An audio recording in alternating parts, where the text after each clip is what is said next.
Argentine superstar Lionel মেসিকে তখন Neymar সম্পর্কে জিজ্ঞেস করা হয়, তিনি বলেন, কোনো সন্দেহ ছাড়াই নেইমার জুনিয়র বিশ্বসেরা এবং আমি তাকে মন থেকে খুব পছন্দ করি। এবং আর্জেন্টাইন মিডফিল্ডার রদ্রিগো ডি পল বলেছেন, যারা নেইমার জুনিয়রকে ভালোবাসে না তারা ফুটবলই বোঝে না। ফ্রান্সের বিশ্বকাপ জয়ী কিলিয়ান এমবাপ্পে বলেছেন, নেইমার শুধু ফুটবলের রাজা নয়, মহারাজাও বটে। আর্জেন্টাইন গোলকিপার এমিলিয়ানো মার্টিনেজ বলেছেন, আমি নেইমার জুনিয়রের অনেক বড় ভক্ত। আর্জেন্টাইন বিশ্বকাপ জয়ী তারকা ডিয়েগো ম্যারাডোনা বলেছেন, আগামী 10 বছরে 10 জন মেসি আসবে, কিন্তু আগামী 10,000 বছরেও একজন নেইমার আসবে না।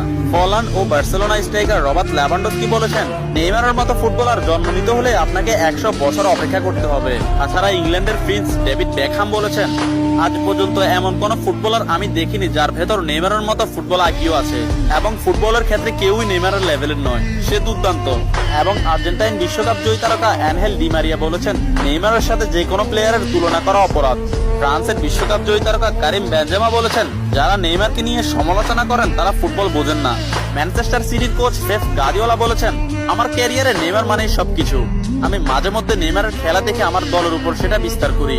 এবং স্পেনের বিশ্বকাপ জয়ী তারকা জেরার্ড পিকে বলেছেন, নেইমার ইতিহাসের সেরা খেলোয়াড়। অন্যদিকে লা লিগা সভাপতি তাবাস বলেছেন, নেইমার লা লিগার সম্পদ। এক সাংবাদিক